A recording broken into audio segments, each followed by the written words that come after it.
Bansal education hub.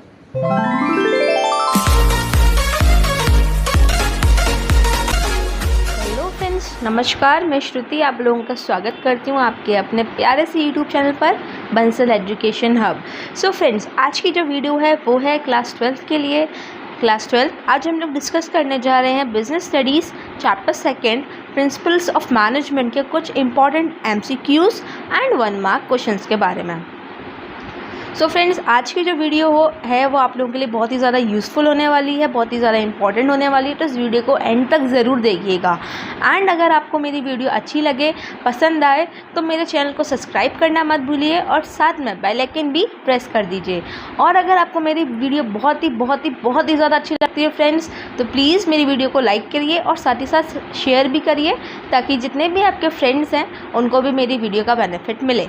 So friends, आज की video को हम लोग स्टार्ट। सो गाइस, हम लोग का फर्स्ट क्वेश्चन है, which principle of management insist in orderly arrangement of man and material. यानी कि ऐसा कौन सा प्रिंसिपल है मैनेजमेंट का जो इंसिस्ट करता है, जो बताता है कि हमें ऑर्डरली अरेंजमेंट करनी चाहिए मैन और मटेरियल की। तो फ्रेंड्स, अगर आपको याद होगा, मैंने आपको पढ़ाया था प्रिंसिपल ऑफ ऑर्डर के बारे में एंड मैंने बताया था कि प्रिंसिपल ऑफ ऑर्डर का मतलब ये होता है कि जो मैन और मटेरियल आपकी ऑर्गेनाइजेशन में है, आप उसका ऑर्डरली अरेंजमेंट करें, उनकी एक प्रॉपर और एक फिक्स्ड प्लेस हो। ठीक है, तो काफ़ी लोगों को ये चीज़ भी डाउट रहती है, मैं आप लोगों को बता दे रही हूँ। अगर जो लोग मेरी वीडियो फर्स्ट टाइम देख रहे हैं फ्रेंड्स, मैं आपको बता चुकी हूँ, यहाँ ऑर्डर का मतलब कमांड देना नहीं है, किसी पे हुक्म चलाना नहीं है। यहाँ ऑर्डर का सिंपल सा मतलब है कि आपकी ऑर्गेनाइजेशन में जितने भी मैन और मटेरियल यूज़ हो रहे हैं उनकी एक फिक्स्ड प्लेस हो, एक फिक्स्ड जगह हो। ठीक है, तो ये तो था हमारा फर्स्ट क्वेश्चन। अब हम आते हैं हमारे सेकंड क्वेश्चन पर। सो गाइज, हमारा सेकंड क्वेश्चन है, are the principles of management static. क्या मैनेजमेंट के प्रिंसिपल स्टैटिक हैं? देखो, क्या है मैनेजमेंट के प्रिंसिपल स्टैटिक मतलब स्थिर हैं, यानी कि फ्लेक्सिबल नहीं है, जिनको हम चेंज नहीं कर सकते, स्थिर हैं। तो फ्रेंड्स, इसका आंसर होगा no, the principle of management are not static. जो प्रिंसिपल है मैनेजमेंट के वो स्टैटिक नहीं है, ये फ्लेक्सिबल होते हैं। जब मैंने आपको पढ़ाया था, मैंने आपको बताया था मैनेजमेंट के प्रिंसिपल्स के फीचर में कि जो मैनेजमेंट के प्रिंसिपल्स हैं वो फ्लेक्सिबल होते हैं, चेंजेबल इन नेचर होते हैं। आप उसको अपनी सिचुएशन के अकॉर्डिंग या अपने नेचर ऑफ ऑर्गेनाइजेशन के अकॉर्डिंग आप उन प्रिंसिपल्स में चेंजेस कर सकते हैं। ठीक है, तो ये हो गया हमारा क्वेश्चन नंबर सेकेंड। अब हम आते हैं हमारे थर्ड क्वेश्चन पर। गाइज, मैं आपसे एक बात और पूछना चाहूँगी, आप मुझे बताइए कि आपको नोट्स के साथ इस जो मैंने पावर पॉइंट प्रेजेंटेशन बनाई है, आपको इसकी PDF फाइल भी चाहिए या फिर आप लोग स्क्रीनशॉट ले रहे हैं? अगर आप लोग स्क्रीनशॉट नहीं ले रहे हैं और आपको अगर इसकी PDF फाइल चाहिए, प्लीज़ मुझे कमेंट करके बताइए, या फिर आप मुझे फेसबुक पर भी मैसेज कर सकते हैं। फेसबुक पर मेरा पेज है बंसल एजुकेशन हब के नाम से, आप वहाँ पर भी मुझे मैसेज कर सकते हैं, मैं आपको वहाँ से भी नोट्स और PDF प्रोवाइड कर दूँगी। सो फ्रेंड्स, आप मुझे बताइएगा ज़रूर कमेंट करके, कैसे भी जैसे आपका कन्वीनियंस हो। तो हमारा क्वेश्चन नंबर थर्ड क्या कहता है, प्रिंसिपल्स ऑफ मैनेजमेंट आर। अब इनमें से ऐसा क्या है जो प्रिंसिपल ऑफ मैनेजमेंट में है? ठीक है, अब फ्रेंड्स, मैं आपको यहाँ पर एक छोटी सी रिक्वेस्ट करना चाहूँगी आप लोगों से। आंसर तो मैं आपको बताऊँगी, बट फ्रेंड्स, मैं आपसे रिक्वेस्ट ये करना चाह रही हूँ, मैं पहले आंसर बताऊँ उससे पहले मैं आपको कुछ टाइम दूँगी। ठीक है, 5 सेकेंड्स का आपके पास टाइम होगा और आप उसमें गैस करके करिएगा क्या इसका आंसर हो सकता है। अगर आपका आंसर सही हो फ्रेंड्स, मुझे बताइएगा ज़रूर, बिकॉज इससे कहीं ना कहीं मुझे ये पता चलेगा कि मैं जो आप लोगों को पढ़ा रही हूँ वो कहीं आपके लिए यूज़फुल है कि नहीं है। तो गाइस, प्लीज़ मुझे बताइएगा। तो हमारे पास 4 ऑप्शंस हैं। Option A is pervasive, option B static, option C not flexible and option D absolute. So guys, अब मुझे आप बताइए इसमें से कौन सा आंसर सही हो सकता है इस क्वेश्चन के लिए, principle of management are. Okay guys, time is over. तो मैं आपको इसका आंसर बताती हूँ। जो मैनेजमेंट के प्रिंसिपल्स हैं वो क्या है, परवेसिव हैं। देखो क्या है, परवेसिव हैं। क्या है, परवेसिव। तो हमारा ऑप्शन ए सही होगा। सही क्यों होगा? मैंने आपको बताया था, जब मैंने आपको चैप्टर इसका पढ़ाया था तब मैं आपको ये बात बता चुकी थी, जो मैनेजमेंट के प्रिंसिपल्स होते हैं वो यूनिवर्सल एप्लीकेबल होते हैं, वो हर जगह एप्लीकेबल हो सकते हैं, इसलिए वो परवेसिव होते हैं। स्टैटिक्स जो अभी हमने पिछला क्वेश्चन डिस्कस करा है, आप उससे पता कर सकते हैं कि मैं स्टैटिक क्यों नहीं है। नॉट फ्लेक्सिबल, ऑफकोर्स अगर ये नॉट नहीं लगा होता तो ये इसका आंसर फ्लेक्सिबल होता, बट नॉट लगा है तो ये नहीं होगा। And an absolute, of course absolute तो नहीं होते, एकदम ठीक तो नहीं होते हैं, ठीक है। तो अब हम आते हैं हमारे क्वेश्चन 4 पर। सो गाइस हमारा क्वेश्चन 4 है, Henry Fayol was a, option A accountant, option B production engineer, option C social scientist and option D mining engineer. इन सब में से हेनरी फ्यूल कौन थे? गाइस आप मुझे जल्दी से बताइए, गेस करिए कौन था। ओके गाइस, टाइम ओवर हो चुका है। मैं आपको इसका करेक्ट आंसर बताती हूँ। इसका करेक्ट आंसर है ऑप्शन नंबर डी। जो हेनरी फ्यूल थे वो माइनिंग इंजीनियर थे, ठीक है। मैंने आपको बताया था, जब मैंने हेनरी फ्यूल का इंट्रोडक्शन आपको दिया था, मैंने आपको बताया था कि इनको माइनिंग इंजीनियरिंग की एक डिग्री मिली हुई है, इसलिए ये माइनिंग इंजीनियर है। ओके, देन हम आते हैं हमारे नेक्स्ट क्वेश्चन पर। सो गाइज हमारा क्वेश्चन नंबर 5 है, which of these techniques of Taylor insist in paying higher wages to efficient employees. इनमें से ऐसी कौन सी टेक्निक है जिसमें टेलर ने ये बोला है कि हमें एफिशिएंट एम्प्लॉयज को हायर वेजेस प्रोवाइड करनी चाहिए, एफिशिएंट एम्प्लॉयज़ को हायर वेजेस प्रोवाइड करनी चाहिए। ऐसी टेक्निक कौन सी थी फ्रेंड्स, आप मुझे बताइए। इनमें से मैं आपको ऑप्शंस पढ़ के बताती हूँ। ऑप्शन नंबर ए है method study, option B differential piece wage system, option C time study, option D motion study. आप लोगों का टाइम स्टार्ट हो गया है फ्रेंड्स, जल्दी मुझे बताइए इसका करेक्ट आंसर क्या होगा। Okay friends, time is over. इसका करेक्ट आंसर होगा ऑप्शन बी। अब मैं आपको बताती हूँ इसका करेक्ट आंसर ऑप्शन बी क्यों होगा। Because according to differential piece wage system, मैंने आपको बताया था कि जितने भी इफिशिएंट एम्प्लॉयज़ होते हैं उनको हम थोड़ा हायर वेजेस पे करते हैं ताकि थोड़ा उनको मोटिवेशन मिले, और जो उनसे कम एफिशिएंट है उनको भी ये लगे कि यार उसको इतना पैसा मिल रहा है इतना एक्स्ट्रा काम का, तो हम भी करेंगे, ठीक है। तो ये चीज़ टेलर ने बताई थी। अगर आपको ये स्टडीज़ जो टेलर की टेक्निक्स अगर आपको डीप में पढ़नी है फ्रेंड्स, तो आप लोग मेरे चैनल की प्लेलिस्ट में जाके वीडियोस फाइंड कर सकते हैं। वहाँ पे मैंने अलग से प्लेलिस्ट बना रखी है, वहाँ पे आपको सारी वीडियोस मिलेंगी, उसमें कोई भी वीडियो मिस नहीं है, आपको कहीं नहीं आना पड़ेगा, वो अरेंज है सारी वीडियोस, तो आप लोग वहाँ पे जाके। गाइज अगर मैं इस वीडियो में सारी टेक्निक्स को एक्सप्लेन करूँगी तो वो पॉसिबल नहीं हो पाएगा, वीडियो बहुत ही ज़्यादा लंबी बन जाएगी और आप लोगों के लिए बहुत ही ज़्यादा बोरिंग हो जाएगी, एंड वो चीज़ मैं नहीं चाहती कि मेरी वीडियो देखते देखते आप लोग सो जाएँ, ठीक है। तो हम अपने नेक्स्ट क्वेश्चन पर आते हैं।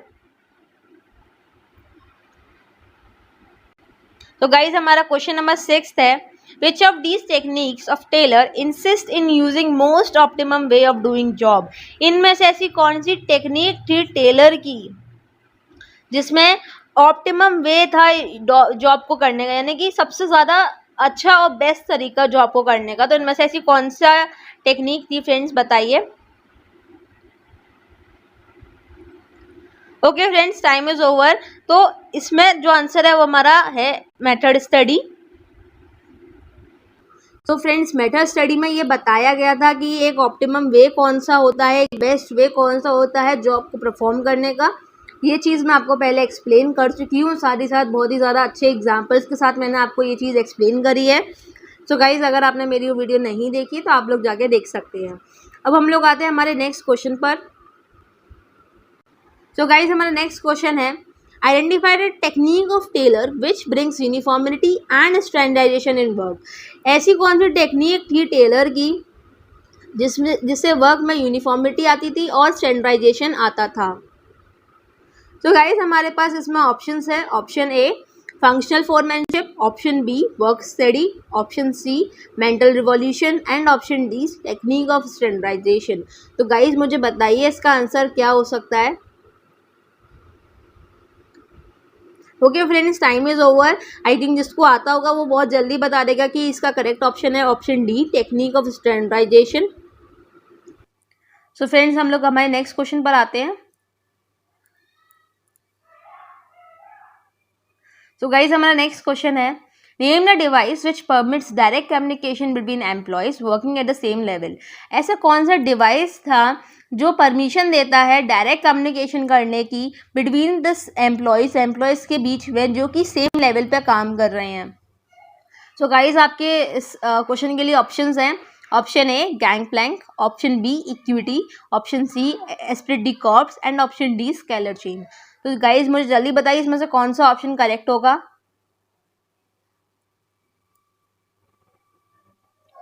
सो guys time is over, it is option A that is gang Planck.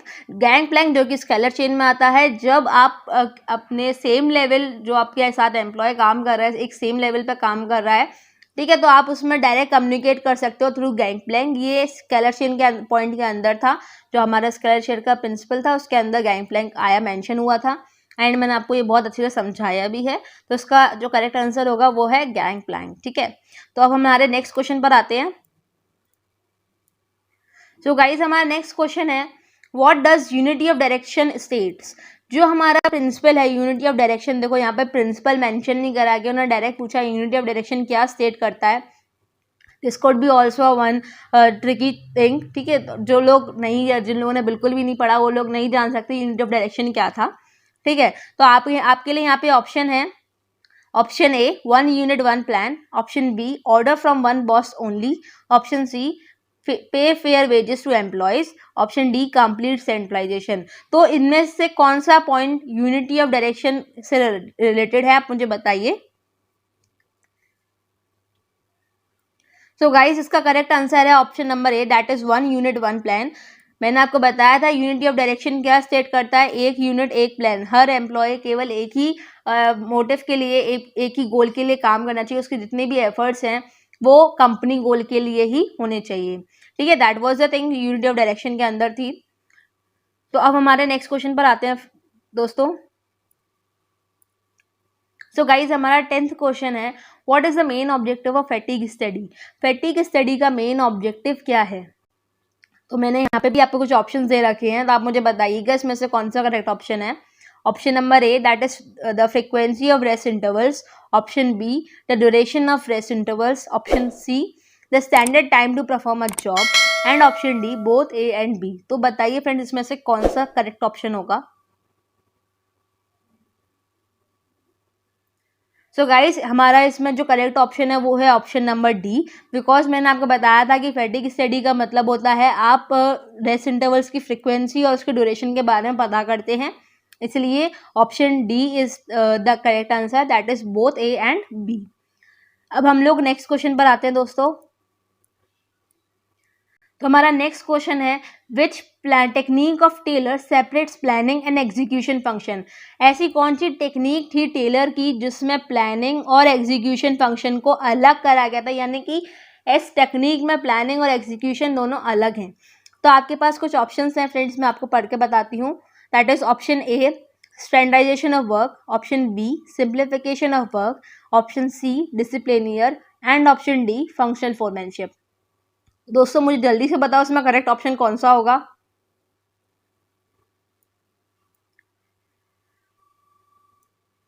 So guys इसमें हमारा जो करेक्ट ऑप्शन होगा, जो राइट आंसर है वो हमारा फंक्शनल फोरमैनशिप।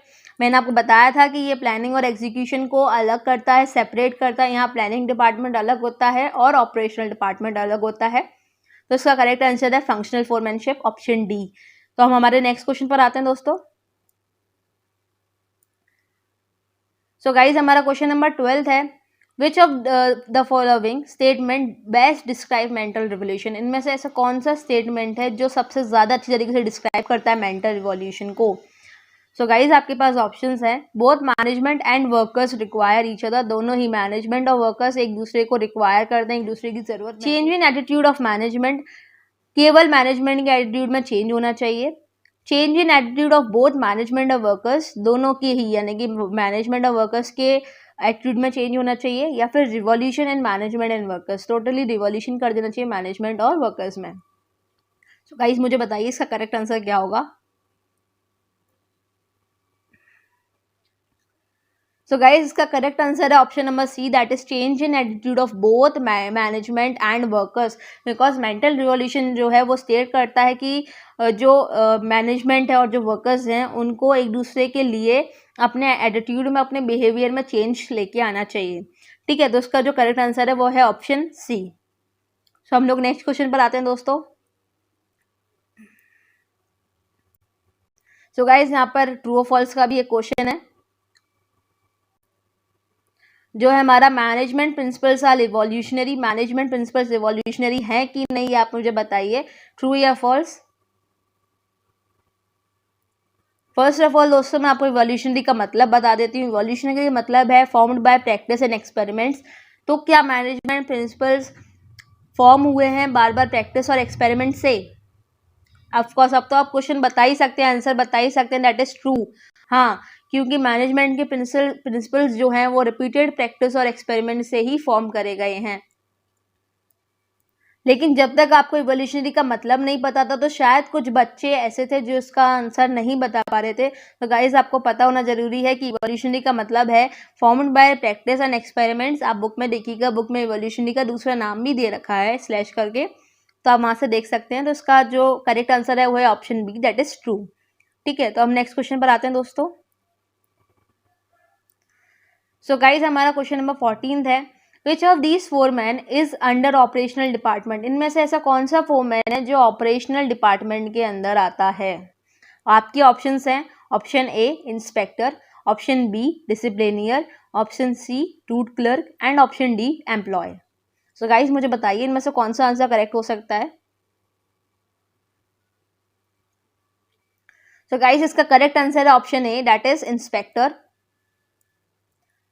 ऑप्शन ए कैसे है मैंने आपको बताया था, जब मैंने आपको फंक्शनल फोरमैनशिप पढ़ाया था तो मैंने आपको बताया था वहाँ पे दो तरीके से डिपार्टमेंट होते हैं, एक प्लानिंग डिपार्टमेंट होता है और एक प्रोडक्शन डिपार्टमेंट होता है। प्रोडक्शन डिपार्टमेंट को आप लोग एज ऑपरेशनल डिपार्टमेंट भी बोल सकते हैं। तो ऑपरेशनल डिपार्टमेंट के अंदर इंस्पेक्टर आता है, जैसे कि मैंने आपको बताया था। ठीक है, वहाँ पे 4 लोग आते थे, हमारा था वो inspector, gang boss, speed boss और रिपेयर बॉस। ठीक है, ऑपरेशनल डिपार्टमेंट के अंदर ये 4 लोग आते हैं। तो हम हमारे नेक्स्ट क्वेश्चन पर आते हैं दोस्तों, इसका करेक्ट आंसर है ऑप्शन ए। सो गाइज हमारा नेक्स्ट क्वेश्चन है, if a worker is in need of tools and the tool box is not at its place, which of principle is neglected here.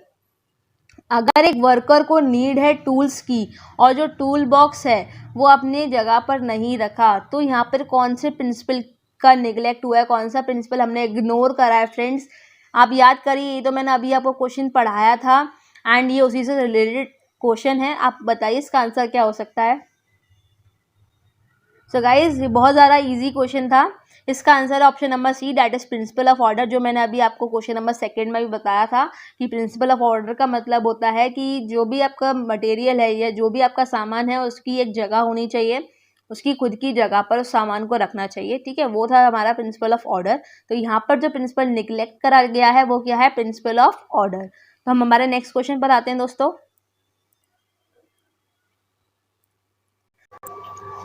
So guys हमारा next question है, mister A wants to make the company completely centralised, is he doing right? Justify.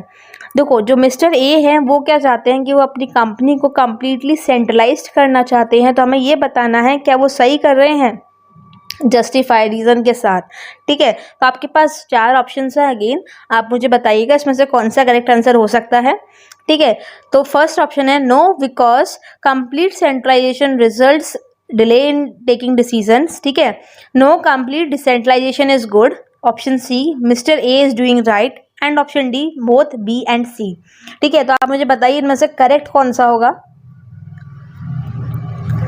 तो guys इसमें से हमारा option number A correct होगा, जो कि हमारा no because complete centralisation results delay in taking decisions. क्योंकि कंप्लीट सेंट्रलाइजेशन का रिजल्ट क्या होता है कि उसमें डिसीजन टेकिंग में देरी हो जाती है। मैंने आपको बताया था सेंट्रलाइजेशन का मतलब पूरी पावर, पूरी अथॉरिटी टॉप लेवल तक ही सीमित कर देना।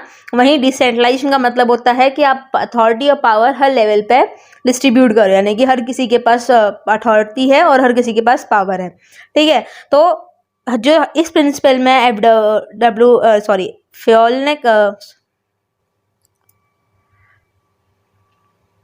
इस प्रिंसिपल में हेनरी फ्योल का ये कहना था कि एक कंपनी को ना तो कम्प्लीटली सेंट्रलाइज होना चाहिए, ना ही कम्प्लीटली डिसेंट्रलाइज होना चाहिए, उसको दोनों ही चीज़ों को फॉलो करना चाहिए, that is centralisation and decentralisation, दोनों ही चीज़ों को।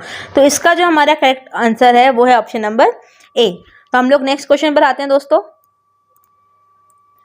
सो गाइज हमारा 17th क्वेश्चन है, in a particular year the organisation has earned more profit. एक पर्टिकुलर ईयर में एक ऑर्गेनाइजेशन ने ज़्यादा प्रॉफिट कमाया। After giving some part of it to its shareholders, कुछ पार्ट अपने शेयर होल्डर्स को देने के बाद the organisation give some part of the that profit to employees in form of bonus. उस ऑर्गेनाइजेशन ने क्या करा कि मतलब जो प्रॉफिट आया उसमें से शेयर होल्डर्स को उनका पार्ट देकर जो पार्ट बचा प्रॉफिट का उसमें से उसने कुछ अपने एम्प्लॉयज़ को कुछ पार्ट एज बोनस की तौर पे दिया। Which of the principle is being follow here, यहाँ पर कौन सा प्रिंसिपल फॉलो हो रहा है। सो गाइज यहाँ पर आपके ऑप्शंस हैं, remuneration of persons, B scalar chain, C principle of equity and D esprit de corps. आप मुझे बताइए इसमें से कौन सा आंसर सही हो सकता है। अगर आप लोगों ने क्वेश्चन नहीं पढ़ा तो आप लोग दोबारा पढ़ सकते हैं। सो गाइज आप लोग वीडियो को पॉज करके दोबारा से क्वेश्चन भी पढ़ सकते हैं। तो मैं आप लोगों को, आपका टाइम खत्म हो चुका है, अब मैं आप लोगों को उसका करेक्ट आंसर बताती हूँ, जो कि हमारा option number A, remuneration of persons. ठीक है, अभी ऑप्शन नंबर ए क्यों है मैं आपको बताती हूँ। According to remuneration of persons ये कहता है कि आप लोगों को, यानी कि जो ऑर्गेनाइजेशन है उसे अपने गेन्स को, अपने प्रॉफिट को अपने एम्प्लॉयज़ के साथ शेयर करना चाहिए। स्केलर चेन मैं आपको बता चुकी हूँ क्या होता है। प्रिंसिपल ऑफ इक्विटी भी ये चीज़ नहीं कहती है, एस्प्लिट डी कॉर्प्स भी ये चीज़ नहीं कहती है। अगर आपको रिम्यूनरेशन ऑफ पर्सन्स का मतलब नहीं पता है तो आपको बाकी के तीनों का मतलब तो पता होगा ना दोस्तों। अगर आपको इन तीनों का मतलब पता है और इसमें आपकी ये पॉइंट है कि इसमें प्रॉफिट का शेयरिंग कहीं पे भी नहीं करी जाती है, तो ऑफकोर्स आपका आंसर यही होगा। तो बेसिकली आपको पता होना चाहिए, अगर 4 ऑप्शन में से 3 भी आपको आते हैं और उसमें वो पॉइंट नहीं आ रहा जो क्वेश्चन में पूछा गया है, तो बचा हुआ आंसर होगा। ठीक है, तो ये चीज़ आप अपने आप देख सकते हैं। ठीक, अब हम लोग नेक्स्ट क्वेश्चन पर आते हैं दोस्तों। अब हमारा नेक्स्ट क्वेश्चन है, which foreman is responsible to fix up the sequence of steps of performing manual job.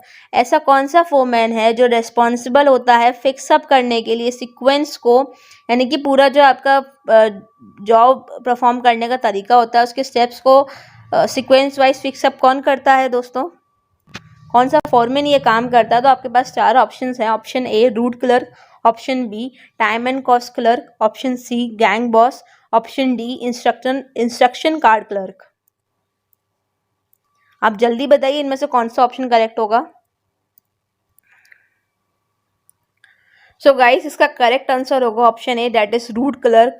मैंने आपको बताया था रूट क्लर्क जो होता है वो रिस्पॉन्सिबल होता है to fix up the sequence of steps for performing a manual job. ठीक है, अगर मैं बात करूं टाइम एंड कॉस्ट क्लर्क की, टाइम एंड कॉस्ट क्लर्क क्यों होता है, तो जो टाइम एंड कॉस्ट क्लर्क जो होता है वो रिस्पॉन्सिबल होता है to fix up the time for starting and completion of job. वो ये देखता है कि आपने कब जॉब को स्टार्ट करा और कब फिनिश करके जा रहे हो, कब कंप्लीट कर दो। साथ ही साथ वो कॉस्ट शीट भी बनाता है, मैंने आपको बताया था। गैंग बॉस जो है, गैंग बॉस हमारा ऑपरेशनल डिपार्टमेंट से आ जाता है दोस्तों। इसका काम क्या होता है कि ये जितनी भी मशीन्स, जितने भी टूल्स और जितने भी रिसोर्सेज चाहिए होते हैं एक जॉब को परफॉर्म करने के लिए, उनको अरेंज करके रखता है ताकि काम में डिले ना हो। And then instruction card clerk, मैंने आपको ये बताया था, इंस्ट्रक्टर जो हमारा कार्ड क्लर्क होता है, ये नाम से आप पता चल जाएगा आपको, ये इंस्ट्रक्शंस प्रोवाइड करता है। लेकिन ये जो है ये प्लानिंग डिपार्टमेंट में आता है, यानी कि root clerk, time and cost clerk और इंस्ट्रक्शन कार्ड क्लर्क, ये तीनों जो है हमारे ये प्लानिंग डिपार्टमेंट में आते हैं। ठीक है, प्लानिंग डिपार्टमेंट में आते हैं। मैं आपको पूरा एक्सप्लेन कर देती हूँ बिकॉज ये वाले पॉइंट्स बहुत ज़्यादा इंपॉर्टेंट है दोस्तों। प्लानिंग डिपार्टमेंट में कौन कौन आता है, रूट क्लर्क, ठीक है, देन हमारा इंस्ट्रक्शन कार्ड क्लर्क,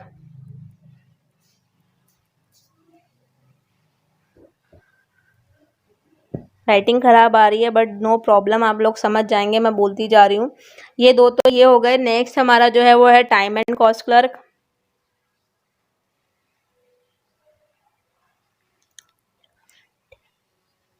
ठीक है। नेक्स्ट जो हमारा आता है इसमें वो है हमारा डिसिप्लिनियर।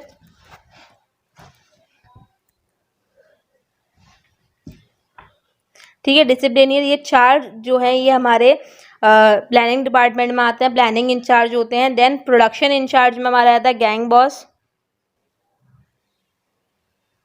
ठीक है, गैंग बॉस। देन हमारा जो नेक्स्ट है वो है हमारा स्पीड बॉस। ठीक है, नेक्स्ट जो है हमारा है वो है रिपेयर बॉस। ठीक है, नेक्स्ट जो हमारा है वो है इंस्पेक्टर। तो ये जो 4 हैं ये हैं हमारे और प्रोडक्शन इंचार्ज यानी कि ऑपरेशनल डिपार्टमेंट में आते हैं ये दोस्तों। तो ये चीज़ आपको याद रखना पड़ेगा, हमारा स्पीड बॉस कौन होता है, रिपेयर बॉस कौन होता है, गैंग बॉस कौन होता है, इंस्पेक्टर कौन होता है। तो इससे रिलेटेड बहुत सारे क्वेश्चंस आते हैं। अब हमारे आते हैं हम लोग लास्ट क्वेश्चन पर, जो कि है what do you understand by method study. लेकिन ये क्वेश्चन फ्रेंड्स, ये क्वेश्चन मैं आपको नहीं बताऊंगी, ये क्वेश्चन आप लोगों के लिए है। आप लोग मुझे इसका आंसर बताइए और मुझे बताइए कि आप लोगों को मेरी ये वीडियो कैसी लगी, मेथड स्टडी से आप लोग क्या समझते हैं। कमेंट करके ज़रूर बताना दोस्तों, आपको ये क्वेश्चन आता है कि नहीं आता। एंड अगर आपको नहीं आता तो भी कोई बात नहीं है, मैं आपको उसका आंसर कमेंट में दे दूँगी। सो गाइस प्लीज़ मेरे चैनल को सब्सक्राइब कीजिए। अगर आपको मेरी वीडियो बहुत ही ज़्यादा अच्छी लगी हो तो प्लीज़ वीडियो को लाइक करिए और साथ ही साथ शेयर भी कीजिए। Thank you very much friend, and like करना, शेयर करना, कमेंट करना और सब्सक्राइब बिल्कुल करना। Thank you.